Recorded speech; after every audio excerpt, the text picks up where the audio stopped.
Assalamualaikum warahmatullahi wabarakatuh. Kembali lagi di channelnya tentang pendidikan, tutorial, dan data PD Official. Kali ini PD Official akan membahas mengenai rekrutmen eksternal tingkat SLTA sampai dengan S1 tahun 2022 PT Kereta Api Indonesia Persero. Namun sebelum saya menjelaskan mengenai lowongan ini, saya ingatkan bantu untuk mengembangkan PD Official dengan cara subscribe, like, komen, dan share. Teman-teman semuanya, bahwasannya dari teman-teman yang lulus tingkat SMA SMK itu banyak yang kebingungan mengenai bagaimana cara melakukan apply atau melamar pekerjaan pada rekrutmen eksternal tingkat SLTA PT Kereta Api. Seperti apa teman-teman semuanya? Tips yang bisa saya sampaikan kepada teman-teman ialah yang pertama, ketika ada informasi lowongan seperti yang saya tunjukkan pada laman rekrutmenkai.id ini, teman-teman, yang pertama dicek dulu tanggal mulai dan berakhirnya lowongan tersebut. Seperti yang terlihat pada layar, berarti tanggal mulainya 1 Agustus dan tanggal berakhirnya maksud saya 3 Agustus tahun 2022. Berarti jika saat ini masih tanggal 2, teman-teman masih bisa melamar. Terus yang selanjutnya, teman-teman juga harus mengetahui kriteria pelamar.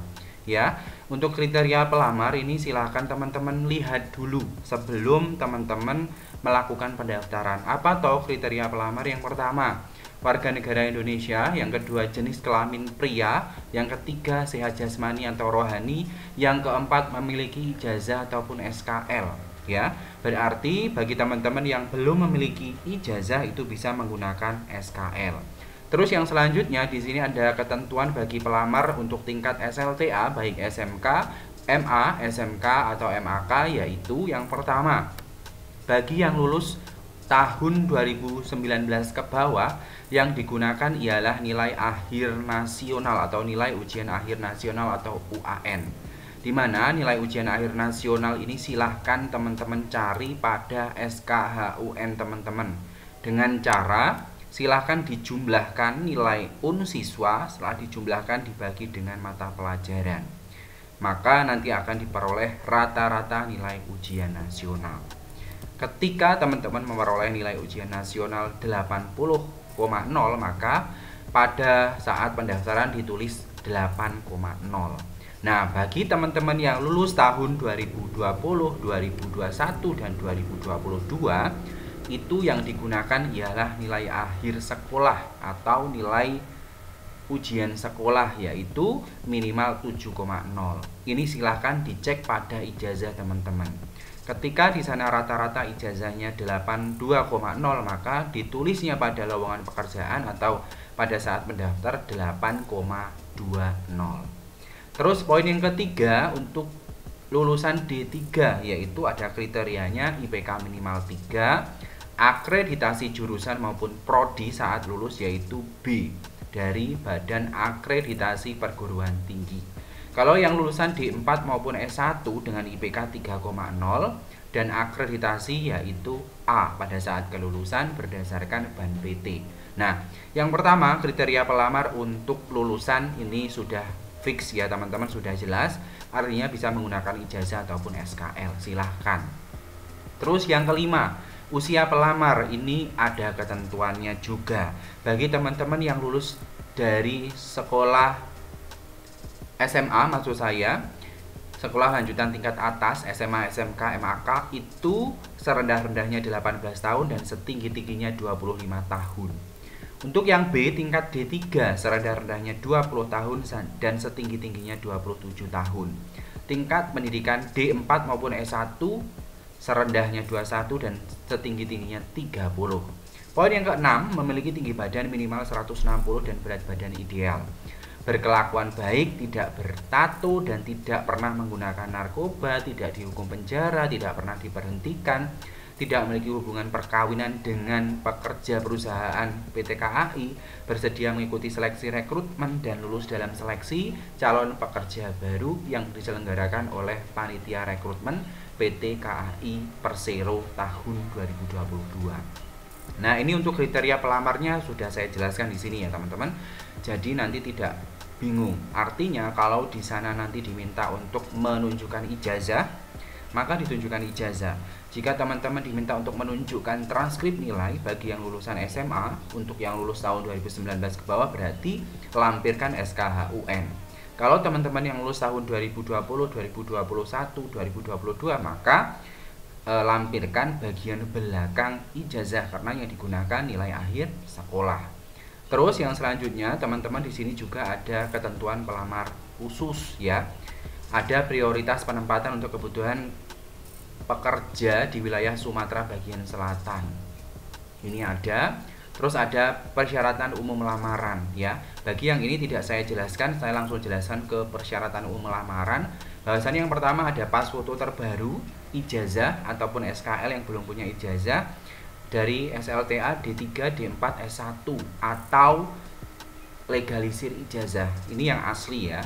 Terus yang ketiga, khusus bagi pelamar dengan tingkat pendidikan D3, D4 maupun S1, maka wajib melampirkan ijazah dari tingkat SMA sederajat. Jadi, artinya teman-teman semuanya yang lulus tingkat SLTA itu ya tidak diminta hanya ijazah SLTA, sedangkan yang lulus dari D3, D4 maupun S1 itu ketika mengupload ijazah sertakan ijazah SMK juga, SMA juga. Poin yang keempat, transkrip nilai D3, D4 maupun S1 atau nilai ujian akhir atau nilai akhir sekolah atau fotokopi legalisir. Artinya teman-teman semuanya bagi lulusan D3, D4, S1 ini mengupload transkrip nilai. Bagi yang lulusan dari sekolah itu silahkan, yang lulus tahun 2019 ke bawah SKH UN, yang lulus tahun 2020, 2021 dan 2022 ialah nilai ujian sekolah yang ada di belakang ijazah. Ini yang asli ataupun yang legalisir. Poin yang kelima, kartu tanda penduduk atau surat keterangan kependudukan yang masih berlaku. Ini tidak perlu dijelaskan ya. Poin yang keenam, ini ialah akreditasi jurusan ataupun program studi, baik yang lulus D3, D4 maupun S1 sesuai ketentuan yang saya sampaikan tadi. Terus yang ketujuh, sertifikat bahasa Inggris yang masih berlaku dari lembaga pendidikan bahasa terakreditasi. Ini sudah ada ketentuan untuk lulusan D3 dan untuk lulusan D4 maupun S1 ya teman-teman. Oke. Nah, di sini ada persyaratan teman-teman untuk dokumen persyaratan lamaran poin 2 sampai 6 memakai format PDF dengan ukuran 2 MB 1 sampai dengan 6. Nah, ini dilihat. Formatnya PDF dari pas foto sampai dengan akreditasi.